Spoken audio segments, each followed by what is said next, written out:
¿Has escuchado alguna vez que Brasil desperdicia talentos? Pues bien, eso es una media verdad, porque algunos talentos no fueron simplemente desperdiciados, fueron saboteados. No por falta de esfuerzo ni de talento, sino por algo mucho más grande, mucho más perverso. El sistema. La mafia del fútbol. Y quizá el nombre que mejor simboliza esta historia sea el de Alex de Sousa. Un genio que lo tenía todo para ser el mejor del mundo, pero que fue cortado, ignorado, silenciado y al final exiliado. Porque cuando no te arrodillas ante el sistema, él te destruye. Alex nació con el raro don de ver el juego como pocos. A los 17 años, ya hacía pases largos como si tuviera 30. Un mediocampista que marcaba el ritmo, que pensaba 3 segundos por delante de los demás. Y en Brasil, donde siempre se ha exaltado el talento, uno imaginaría que un jugador así sería protegido, promovido y transformado en el rostro de la selección. Pero no fue eso lo que pasó. Porque desde joven, Alex aprendió que en el fútbol brasileño, el talento no basta. Tienes que estar en el club correcto, con el empresario correcto, diciendo las palabras correctas. Y él nunca quiso ser parte de ese juego sucio. Todavía al inicio de su carrera, Alex llamó la atención en Coritiba. Y como era de esperarse, un talento de ese nivel no duraría mucho en un club pequeño. Se fue al Palmeiras y explotó. Era un maestro. Junto con nombres como Sinho, Paulo Nunes y Oseas, formó un equipo mágico. Pero quien veía desde fuera no sabía lo que pasaba tras bastidores. Dentro del Palmeiras, Alex empezó a incomodar. Era un tipo serio, estudioso, que no aceptaba órdenes absurdas de directivos, que no le lamía las botas a nadie. Un problema para el sistema, porque un jugador demasiado bueno que no se vende es un riesgo. En la selección brasileña, la historia fue aún más oscura. En una generación donde faltaban los clásicos número 10, Alex era la solución obvia. Pero aún así, nunca fue prioridad. Te preguntas, ¿por qué? Y la respuesta está en una palabra que destruye carreras: influencia. En vez de convocar al que jugaba mejor, muchas veces se convocaba al que tenía más influencia en los pasillos, o al que generaba más dinero a ciertos grupos empresariales. Empresarios y dirigentes que mandaban más que el entrenador, que daban ultimátums: si ese tipo es titular, el otro no va. Y Alex, que no era de adular, siempre acababa como plan B. En el Mundial de 2002, Brasil fue campeón, es cierto. ¿Pero sabías que Alex estaba en su mejor nivel antes de ese torneo? Y aún así, no fue convocado. ¿Por qué? Porque se negó a aceptar ciertas imposiciones. Porque no quiso cambiar de empresario. Porque no era el tipo de jugador que se dejaba manipular. En vez de él, prefirieron llevar a otros nombres más fáciles de controlar. ¿El resultado? Alex vio desde su casa cómo Brasil levantaba el trofeo. Y aunque lo celebró, la herida quedó. Porque él sabía que ese lugar podía haber sido suyo. Y no por ego, sino porque lo merecía. Y todos lo sabían. Aún así, no se detuvo. Se fue al Cruzeiro y tuvo la mejor temporada de su carrera.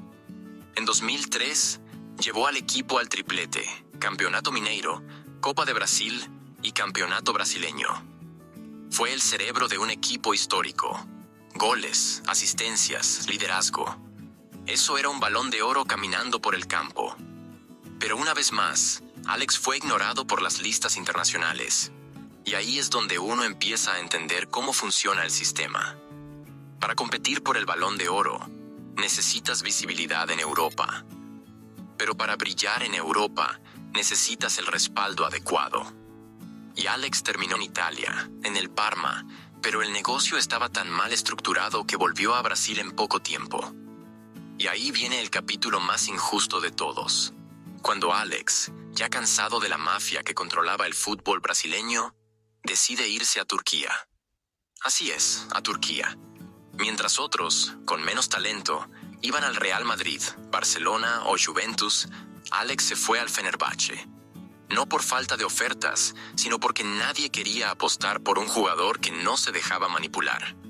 Allí se volvió rey, ídolo máximo, una leyenda viva, con estatua, cánticos de la afición y un legado que dura hasta hoy.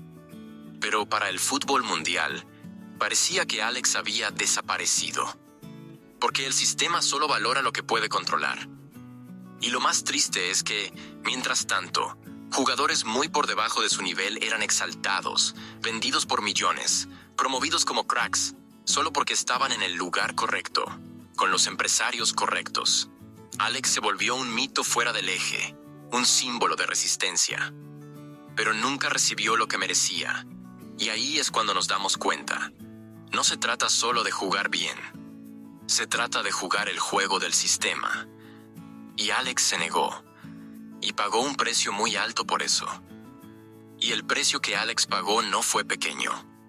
Perdió la oportunidad de disputar más copas del mundo, de ser reconocido globalmente, de pelear por premios individuales. Pero sobre todo, perdió algo que ningún dinero puede devolver: el derecho de escribir su historia con libertad en el escenario más grande del fútbol mundial. Porque en Brasil, cuando no te inclinas, el sistema te borra. Y con Alex fue exactamente eso: el silencio, el olvido, la indiferencia. ¿Pero por qué la mafia del fútbol hizo eso con él? Porque Alex era peligroso para la estructura corrupta que dominaba la CBF y gran parte de los clubes. Era articulado, tenía voz, no tenía miedo de criticar abiertamente a los dirigentes y sus negocios turbios. Hablaba de ética, de respeto por la camiseta, de compromiso con el aficionado. Eso es música para el fan honesto, pero una amenaza para los que viven del lado oscuro del fútbol. Alex molestaba porque no se callaba. Y cuando aparece un jugador así, el sistema reacciona de dos maneras: intenta comprarlo o intenta destruirlo. Como no lograron comprarlo, hicieron todo lo posible por borrarlo. ¿Te diste cuenta de que casi nunca lo invitaban para entrevistas en las grandes televisoras mientras jugaba? ¿Qué era poco mencionado cuando se hablaba de posibles ídolos de la selección? Eso no es casualidad, eso es estrategia. Porque cuando la prensa está involucrada con empresarios y dirigentes, y muchos lo estaban, participa activamente en lo que se muestra y lo que se oculta. Y Alex se volvió un nombre prohibido. Era ese talento que nadie podía ignorar, pero todos intentaban hacer desaparecer. En el punto más alto de su carrera, cuando ya era rey en el Fenerbahce, llegó a tener temporadas monstruosas.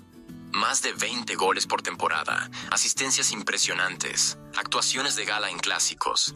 Era el 10 que decidía, que organizaba, que hacía funcionar al equipo. Pero aún así, Brasil fingía que él no existía. La selección seguía apostando por mediocampistas que no creaban nada, o por volantes más mediáticos, que tenían el respaldo de grandes agentes. Alex solo volvió a vestir la camiseta de la selección de forma esporádica, casi como un premio de consolación. Y eso es indignante, porque él no merecía estar ahí solo como relleno. Merecía ser protagonista. Imagina un escenario donde la selección de 2006 tuviera a Alex como el 10 titular. En lugar de formar un equipo pesado, desorganizado y lento, habrías tenido un cerebro, un líder técnico, un tipo que sabía jugar en colectivo, que hacía correr la pelota con inteligencia. Y si dudas de eso, pregúntale a los turcos. Ellos vieron de lo que era capaz. Pregúntale a los hinchas del Cruzeiro. Pregúntale a los del Palmeiras. Ellos lo saben. Pero los que mandan no querían que el mundo lo supiera. Y por eso esta historia es tan triste. Porque no se trata solo de un talento ignorado. Se trata de un sistema que decide quién va a brillar y quién va a ser apagado. Que protege a quien se somete y descarta a quien piensa por sí mismo. Alex fue víctima de eso. Fue una amenaza para el modelo sucio del fútbol brasileño y por eso fue saboteado. No tuvo espacio en la selección. No tuvo apoyo para ir a los grandes clubes de Europa y no tuvo la consagración mundial que su fútbol merecía. Pero incluso ante todo eso, nunca se quejó. Nunca suplicó por un lugar. Nunca se victimizó. Simplemente siguió jugando. Y jugando muy bien. En silencio conquistó todo lo que pudo. Se volvió ídolo eterno en Turquía. Hizo historia. Inspiró a una generación de aficionados y jugadores que aprendieron que es posible ser grande incluso siendo boicoteado. Porque la grandeza no se mide por premios o portadas. La grandeza se mide por la verdad. Y Alex fue, desde el inicio hasta el final, verdadero. Y tal vez por eso todavía incomoda, porque incluso retirado, su nombre sigue resonando. Las comparaciones surgen. ¿Por qué Alex nunca jugó un mundial?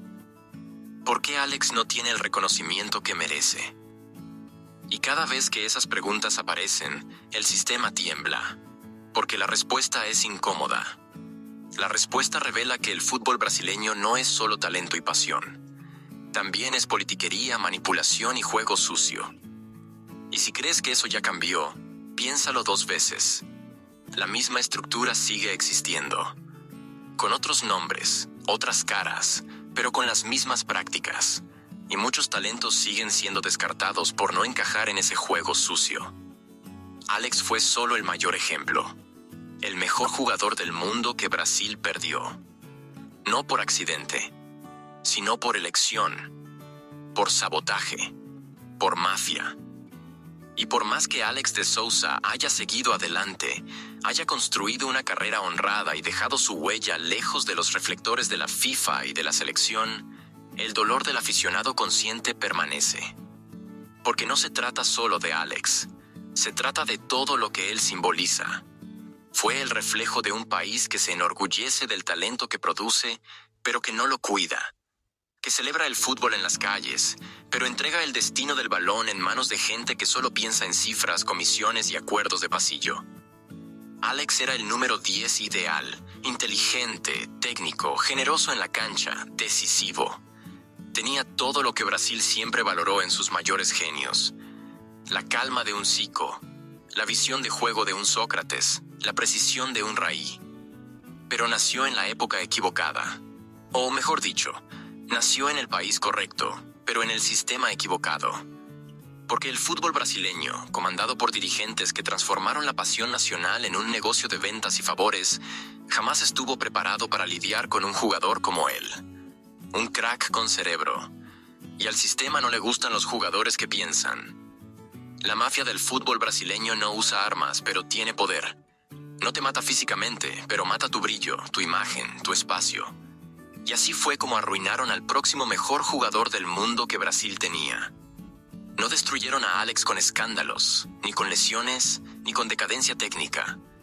Lo destruyeron con silencio, con exclusión, con decisiones políticas y empresariales disfrazadas de criterios técnicos.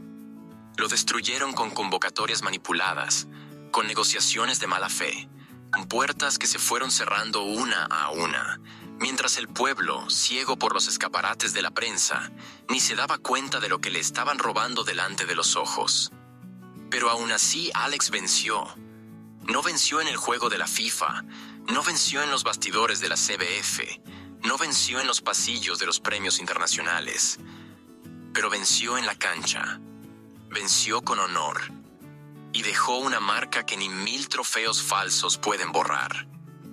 Porque ídolos como él no necesitan una Copa del Mundo para ser eternos. Solo necesitan la verdad.